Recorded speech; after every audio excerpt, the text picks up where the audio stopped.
Welcome to Charts Today. My name is David Linton, and today's edition for Tuesday, the 4th of October, comes to you from Bangkok in Thailand. I'm heading to Melbourne, Australia tomorrow for the IFTA conference, which starts on Friday, and I'm the first speaker in the morning.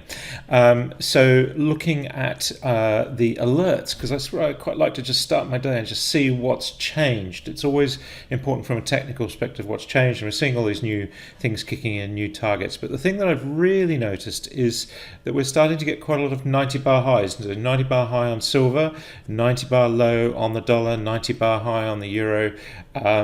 And you can just literally go through these. So it's a 90 bar high on gold, on sterling, even just things like seeing that the market tracker has given a new buy signal on gold. So it just sets me up for just knowing that there's been some signals before I even start looking at the market.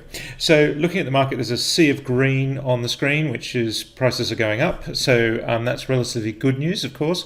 The dollar index is just weakening, and we did see that there was a 90 bar low there on the 60-minute chart. It is still, of course, looking very strong on the medium and long-term charts. The euro is therefore looking stronger against that dollar, still well below parity though.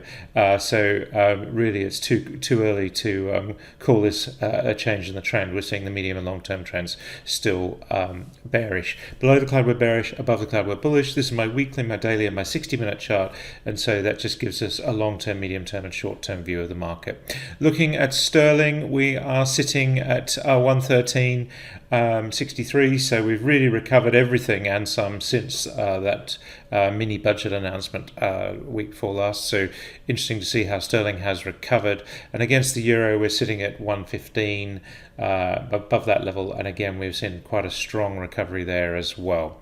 Bitcoin is just nudging below the $20,000 mark. It is still game over for Bitcoin. We're still in bearish territory on its medium and long-term charts.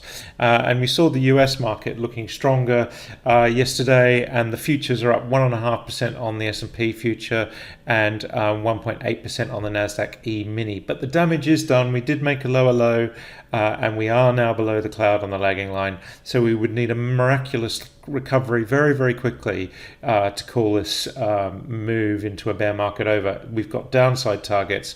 This is just really a counter trend relief rally that we're seeing. The VIX volatility is still above 30, so the fear index is fearful, so that's quite interesting as well. Looking at the FTSE future, we are seeing here that we are actually just moving into positive territory there on the short term, but again we have made that lower low, so that's quite key. The DAX in Germany is recovering up 2.2% this morning, so quite a strong move there, but of course we are still below this critical 12,500 level, so it's too early to again say that this rout is over. We're just seeing relief rallies, but the reality is these trends are now in train, and the long-term trends are now down. Japan was actually up 3.3%, quite a strong move there on a very weak Japanese euro, Japanese currency, the yen falling lower. So that is having an impact on earnings for Japanese companies, making them more attractive. And if we look at the Chinese market, it was down 0.5%, so not really benefiting for the moves. Of course, we also saw the testing of a ballistic missile, so this will have an effect with North Korea doing that. Looking at the Sensex, we're up 2% there. Not enough really to activate this upside target. That's the level we've got to break, really 60,000.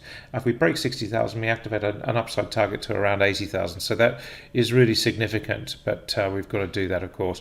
And the Aussie market really jumping up 3.75%, the best performer of the day, really bouncing there, but and hasn't quite made the lower low, unlike other markets, so looking more resilient than most.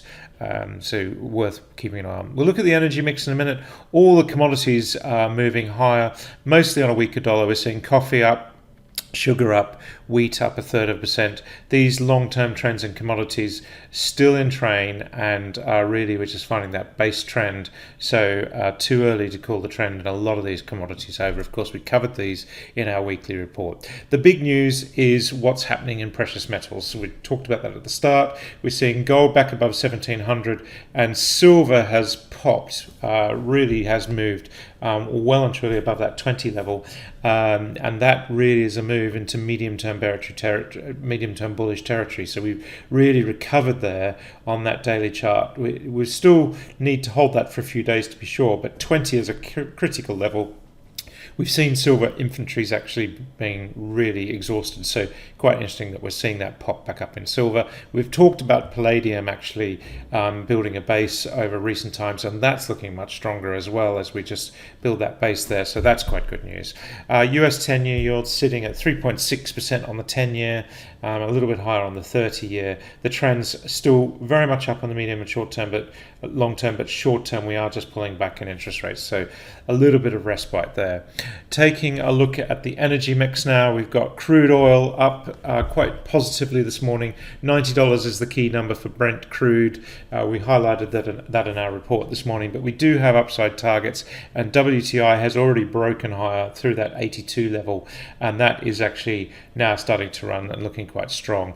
US nat gas, we had mixed targets, so we were neutral this morning on that, and on carbon emissions we were similarly neutral with mixed targets, even though we are still bearish. We need to hold that 64.40 level. 64, we move below that, and that would be new lows and of course bad for the price. We were bearish gas this morning. We're seeing Dutch gas down 4%, UK gas down nearly 7%, and of course that was coming out in those targets that we were seeing generated on the alerts, so really looking lower there. And German power, we've been bearish now for several days on German power. We just keep falling lower. We're now sitting at 430 euros, massively high price compared to where we were a year ago, but of course that's a really big sign that we are now just pushing lower and lower. So good news there for consumers of power prices. That's it for today. As I say, tomorrow I will be in Melbourne. Might be in the air around this time, so it might be a bit later than usual. Until tomorrow, happy charting. See you then.